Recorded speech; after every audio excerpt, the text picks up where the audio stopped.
Thank you, Madam Chair. I want to ask to have put Exhibit A1, 2, and 3 put up. And I want to go to Exhibit A2 for the panel. And maybe before I get there, Dr. Goldstein, you have to imagine what a aborted baby looks like when it comes out.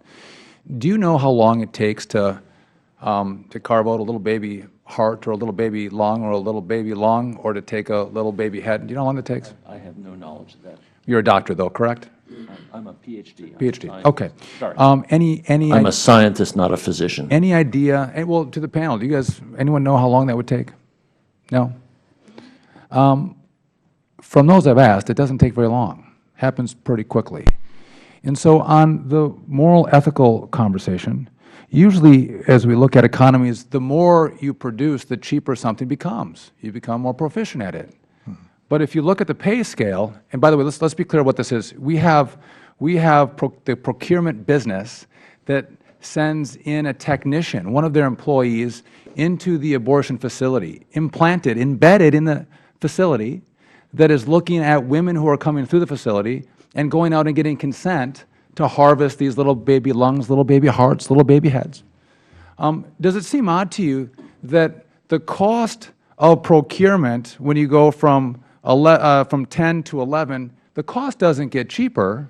The cost or the payment gets more for the technician. The technician gets more money the more that they produce. Does that seem odd to you if profit motive is not an element of this business?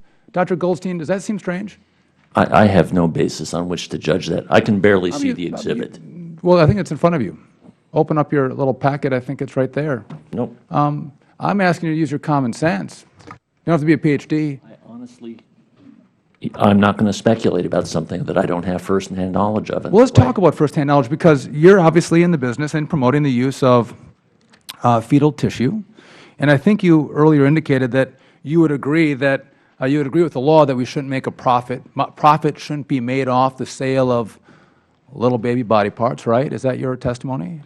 So that has its roots, as I understand it, in the Uniform Anatomical Gift Act. Do you agree with it? Do you agree with the fact that we shouldn't profit off of the sale of baby body parts? Yes. Okay. And so what work have you done to make sure, I think it was Neural Stem, doesn't make a profit off of the baby body parts that they receive from clinics, or they don't pay clinics for the body parts that they receive? Do you do any research into that? I have asked them if they complied with the law. They have told me they complied with the law. So that's it? Just as you trust the man sitting next to you to comply with the law? I don't trust Mr. Harris. Then But that's all you've done, though. You haven't taken any further steps. I'm in no position to actually launch an inquiry like that. I don't have investigative powers the way the Congress does. So you'd agree that the Congress should use its investigative powers to look into this issue? No, I don't. I honestly think that Congress has better things to do with its time. Yeah. And we should just take on blind faith, because, well, you get a specimen. How much do you pay for a specimen? A line. What do you pay for it? The material we get from Neural Stem is provided under a collaboration. How much do you pay? We don't pay them anything for it. They give it to you for free? It's part of the whole cost of doing the clinical trial. So we pick up part of the cost of the clinical trial and doing the surgery. They pick up part of the cost. They provide the cells. So there's no financial incentive. They're just a pure middleman. They don't make any money on this. Is that your position, Dr. Goldstein? I would be surprised if they didn't have a financial incentive. They're a publicly held company. They're required by law to have a profit motive. So I don't know the details of how they carve out where they generate profit told me where they don't. You agree with the law that they shouldn't make a profit, but then you assume that they are making a profit. They're growing cell lines which are derived from fetal origin.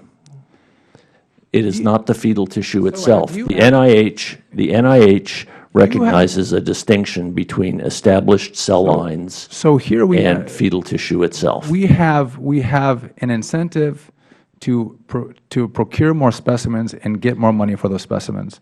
I think that calls into question a need to look a little deeper. Quickly, do you think, Dr. Goldstein, that we should be using this research, as Ms. Charo would say, for taste tests in cosmetics?